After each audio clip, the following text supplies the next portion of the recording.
Oke, assalamualaikum warahmatullahi wabarakatuh. Pada kesempatan kali ini saya tidak menambah materi baru dulu. Yang saya akan jelaskan kembali ya, khususnya di contoh soalnya supaya lebih banyak mempelajari soal-soal tentang relativitas Einstein yang kemarin sudah kalian simak videonya dijelaskan oleh teman kalian ya, yaitu Alvan, Indra dan Rian. Nah, ini rumus yang kemarin sudah dijelaskan oleh mereka bertiga ya, kecepatan relatif di situ rumusnya ada seperti itu, seperti kemarin sama. Kemudian besaran-besaran yang berubah akibat postulat Einstein itu rumusnya seperti itu ya. Di antaranya yang berbeda sendiri untuk besaran panjang ya, yang lain mah dibagi gamma ya, misalnya massa itu dibagi gamma, T itu dibagi gamma, momentum dibagi gamma, kemudian energi kinetik juga dibagi gamma, kecuali yang panjang. Yang panjang tidak dibagi gamma tetapi dikalikan dengan gamma ya. Apa itu gamma, Pak? Gamma itu ya sama dengan akar 1 min V kuadrat per C kuadrat, di mana V-nya adalah kecepatan si benda dan C adalah kecepatan cahaya ya. Lanjut. Ya, hubungan antara gamma dan C itu rumusnya itu. Tetapi kita bisa lebih mempersingkat lagi ya dengan menggunakan trik superkilat yang kedua. Ya, bila bilangan antara kecepatan V dan gamma adalah berhubungan secara Pitagoras. Tapi kalau saya mengatakan seperti hubungan sin dan cos. Ya, coba dilihat tabel ini antara kecepatan dan gamma. Misal kecepatan itu sin, berarti gammanya itu cos ya. Misalnya kalian lihat kolom ketiga, kecepatan nilainya setengah. Sin yang nilainya setengah itu 30 derajat, ya enggak? Misalnya kalau katakanlah kecepatan itu sin 30 derajat, berarti gammanya adalah cos 30 derajat. Ya, sin 30 kan setengah, cos 30 setengah akar 3. Hanya bedanya kalau kecepatan ada embel-embel C-nya di situ. Ya, kalau gamma nggak ada embel-embel C-nya. Ya, gitu. Saya kira itu saja yang saya tambahin. Lanjutnya ya kita langsung masuk ke soal-soalnya ya. Soal-soalnya ini soal nomor 1 ini tentang kecepatan relativitas ya. Oke, lanjut soal nomor 2. Ini masih sama tentang kecepatan relativitas. Saya bahas nomor 2 ya. Seorang pengamat di stasiun ruang angkasa datang menuju stasiun tersebut dari arah berlawanan dengan kelajuan VA sama dengan VB sama dengan 3/4 C. C adalah cepat rambat cahaya. Kelajuan pesawat A menurut pilot di pesawat B adalah, jadi ceritanya ada dua pesawat A dan B ya. Mereka datang ke bumi.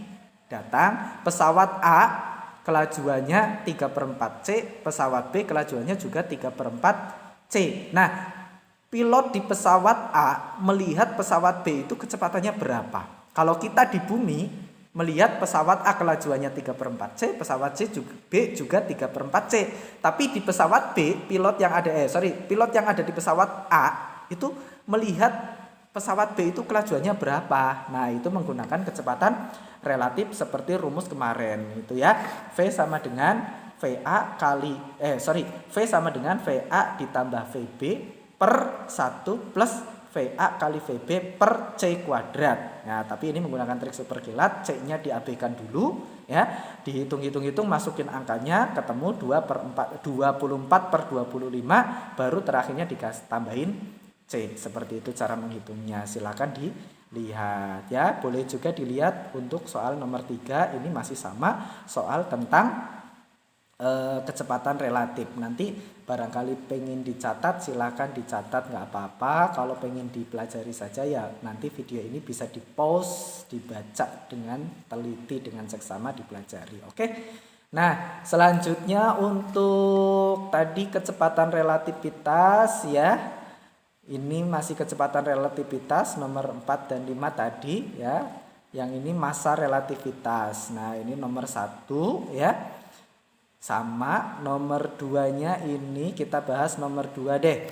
Sebuah benda dengan massa diam M0. Massa diam itu massa ketika bendanya itu diam, tidak bergerak. Kalau massa relativitas, massa ketika bendanya itu bergerak. Oke. Jika sebuah benda dengan massa diam M0 bergerak dengan kecepatan 0,6 C. Jika C adalah kecepatan cahaya di ruang hampa, maka pertambahan massa benda, ingat, karena benda yang bergerak massanya itu, massa relatifnya itu semakin besar, semakin berat ya, maka ya massanya akan bertambah. Nah, berapa pertambahan massanya? Kita hitung dulu massa relatifnya ya. Untuk mendapatkan massa relatif dengan rumus M0 per gamma. Berarti gammanya kita cari dulu gammanya ya. Karena V-nya 0,6 C berarti gammanya 0,8. Maka M-nya, massa bergeraknya kita hitung M0 per gamma ketemu 1,25 M0. Nah, 1,25 M0 artinya pertambahan massanya adalah 0,25%, 0,25 per 100 ya, berarti 25% begitu ya. Gitu. Lanjut. Nomor 8 silakan pelajari sendiri. Kalau ingin bertanya boleh tanya di kolom komentar ya. Nomor 9 ya. Nomor 10 ini tentang waktu relativitas, sama aja rumusnya yang dipakai itu saja, delta T sama dengan T0 per gamma. T0-nya adalah waktu ketika benda itu diam, T-nya ketika benda itu bergerak. Kita lanjutkan lagi contoh soal yang lain ya.